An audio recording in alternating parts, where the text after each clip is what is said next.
Hello, everyone. Welcome. I'm Brian. I'm Eduardo. Thank you for finally doing it once. I'm happy. Okay. It might be Eduardo. So, so Also, you do it wrong. do I? What do I do wrong? That when you do the countdown before we record, you go 3, 2, 1. You don't say 1. You just go 3, 2, and then you count 1 in your head, and then you go. You do it wrong.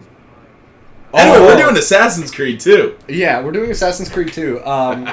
So basically, I did Assassin's Creed. Well, not basically. I did do Assassin's Creed 1 by myself, which, although it was fun, was not as fun as it could have been because Eduardo likes Assassin's Creed as well. I actually have not played 1 to completion. That's the only thing. It's very repetitious. Oh, I know. Which is why I never got. Which is why I never finished it. Yeah. But we're doing Assassin's Creed 2. For those who don't know what Assassin's Creed is, you are playing. Basically, if you read the subtitles, you can kind of figure out what it is. Because we don't have to make subtitles for this game. Yeah, we only except for here. Except for this cutscene because they didn't have any. But yeah, for whatever reason. Yeah, I don't know. It's really weird. But you play Desmond Miles, who is a person who's kidnapped by the company called Abstergo, who is a front for the Templar organization. Now, Desmond is an assassin descendant and is an assassin. But what Abstergo wants to do is they want to use Desmond's genetic memories, so-called, to be able to find what are called the Pieces of Eden. Mm-hmm. Pieces of Eden give so many different powers. There's different kinds. Yeah, all sorts of different kinds. You can look on the Assassin's Creed wiki because they flesh them out in like so much. I think there's detail. Comic books and normal like novels. Yeah, there's so much stuff. And they flesh it out immensely. Yeah, and so basically oh look, a bunch of for the first things. game. Yeah, that's all blood, by the way. Yeah. So for the first game, we played as Altair throughout the genetic memories, who is one of Desmond's ancestors during the High Middle Ages. Or the Crusades, whatever you want to call it. Yeah. Where basically we are basically a puppet master of genetic memories, where we can control the character and so on and so forth through these genetic memories. So this takes off right after where Assassin's Creed 1 ends, for the most part. Basically immediately afterwards. Yeah. So that's Lucy. She's on our side. And she's voiced by Kristen Bell. I thought you were going to say Christian Bale. I'm like, wait a second. Kristen Bell. She doesn't have the gravelly Batman voice. The one thing I do like about this game, compared to other games, is that a lot of the characters that the voice actors look like the people they're voicing. Yes. Particularly in the memories. Yes. Because they pretty much modeled the characters after the voice actors, which I do enjoy a lot because then I feel like if there's someone you recognize, then it's like, oh, you don't feel like a juxtaposition at all. Yeah. And it's also it's really nice. I mean, also greatest opening sequence for a game ever. Yeah. So, for those who don't know, and correct me if I'm wrong with this, but I'm pretty sure I'm right, Nolan North voices Desmond. Yes. Nolan North also voices, like, Nathan Drake from Uncharted and, like, 12 billion other characters and stuff in video games and movies and all that other stuff. He's basically the Samuel L. Jackson of video games. He's yeah, everywhere. Basically. He's almost like Keith David. Except Keith David's awesome. Nolan North is too, but he's Keith right. David has that voice. Keith David, look, he was vice president of the United States in Saints Row 4. Who was Nolan North? CIA agent? Yeah, not as cool. Maybe. There's also Nathan Drake, which is still pretty cool. And I was going to say Desmond Miles is cool, but he's not really also, in this. I really like how in this sorry to interrupt you. No, that's but fine. in this sequence, how they introduce the buttons to you. Yeah. And they really heavily reinforce that the button positions if you're playing on a controller really correlate to where the positions of your body, because Yeah. the A button will always be something associated with your legs. The B button will always be something associated with your left hand. Or, left hand. Left hand and then X right button hand. will always be associated... This is on an Xbox controller, by the way, sorry. And PS3. PS3 it's different buttons. Really? Shapes, but different placement. shapes, yes. But if they don't know what buttons they are on an Xbox controller, Okay, then- top button is your head. Yeah, the bottom top button, button, yeah. bottom face button is your feet. So on and so forth. Didn't they change that in Assassin's Creed 3? Yep, and I hated it. Yeah, it's really weird. That's why I don't. That's why I think I don't like that game as much. But this isn't Assassin's Creed 3. This is Assassin's Creed 2, The good one. where people's fingers can phase through glass doors. Oh, and by the way, these guards. Notice. Look at it. Listen to how America. Oh, that's Gordon Freeman, by the way. So.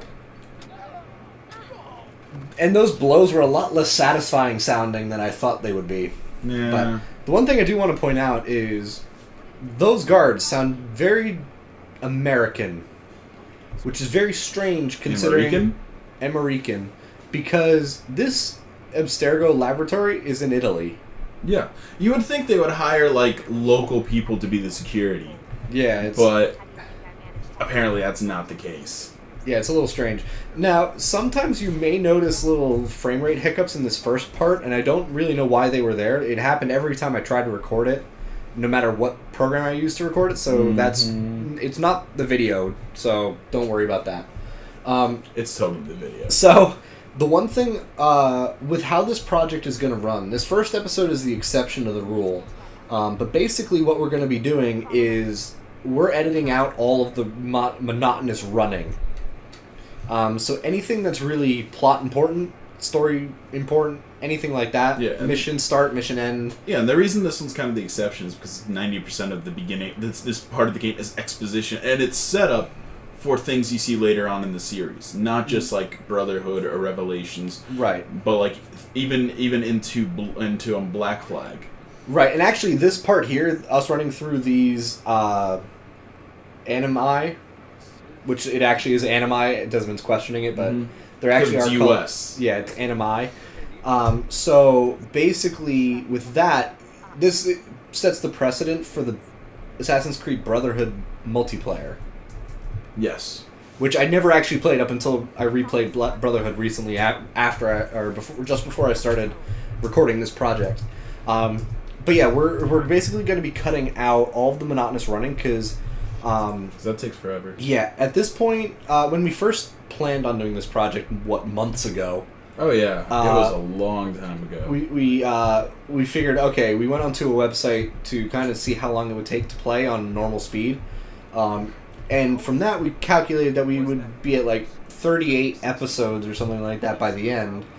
Yeah. Now, I'm recording the actual gameplay before we actually do the commentary, so this is all post. But I found anyway, that after I cut all this running out, we basically went from 38 episodes to I think we're going to get this done in less than 20. So I mean, I think so. Yeah, I think that's what you said. And that includes DLC and getting all the assassin seals that we'll talk about later. But basic side missions that are required for the story, which is kind of weird. It shows it as like a side mission and then says, "Oh nope, that's required." Oh yeah, which is kind of annoying. But wait, which part in particular? Seals. The seals. The seals. Like at first they say, "Oh, you need to get the seals," and it's kind of like an optional thing, and then. At one point... it's because there are 2 seals that you get because they're part of the story. Well, I know, Not all of them are required. Yeah, they are. You have to get all the seals. I was able to do it without getting all the seals. I did it afterwards. There were only 2 that forced me to get them because they were part of the story. We'll go into what the assassin seals and all that stuff in a later episode when we actually do an assassin seal mission.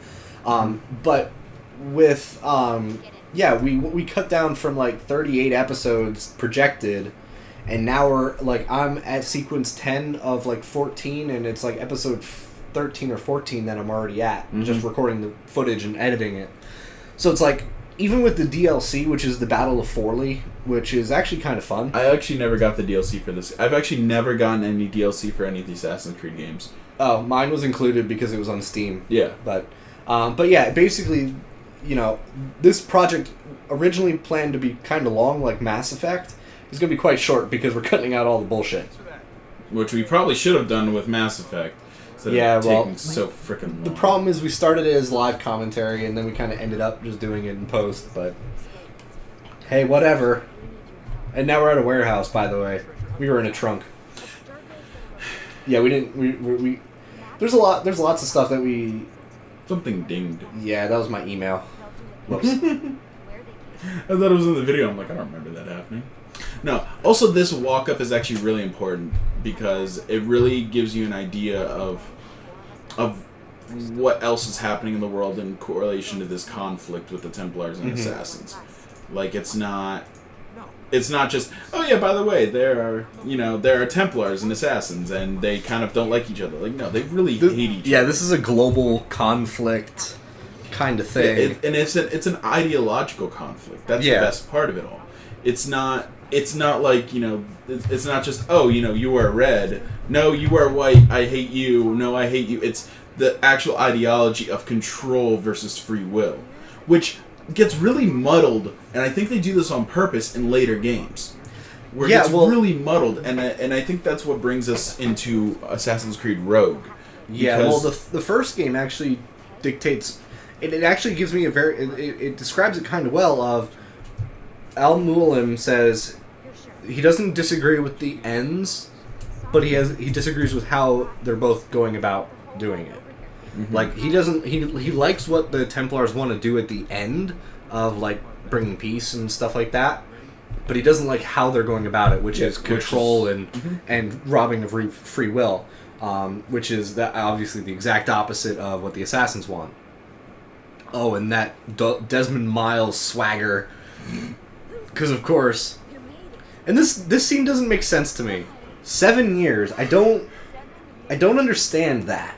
What do you mean? Like, I thought she just came from here to get Desmond. Maybe he was there, but she wasn't there yet. Oh, okay, possibly. That might make sense. That's what I'm thinking. Oh, yeah, and or maybe they neither one of them were there, and she just set everything up and then was like, all right, get here. Yeah. Maybe. But yeah, it's like, that's Sean, that's Rebecca. You can probably tell who's who. I don't like Sean. He's an asshole. I loved Sean. He was awesome.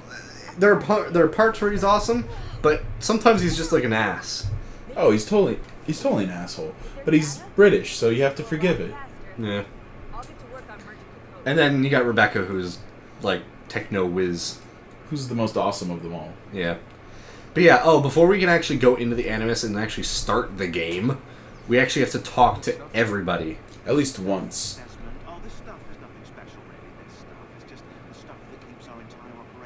Oh, and yeah, notice his sometimes with, like, animations in this game, sometimes they're really good, but other times they're really weird. Oh, yeah. Like, his pupils went through his eyelids, and it was like, eh. And is it me, or is her torso kind of modeled weird? It is modeled weird, but...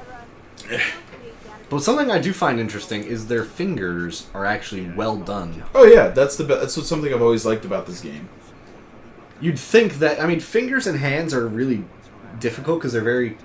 Because you have to make sure you model it, because you have to model it well enough that you have each an individual finger, but then also the fingers aren't too fat that the hand looks too wide, but then they also can't be too thin so that when you put the model together, so it doesn't look like the model doesn't look all weird.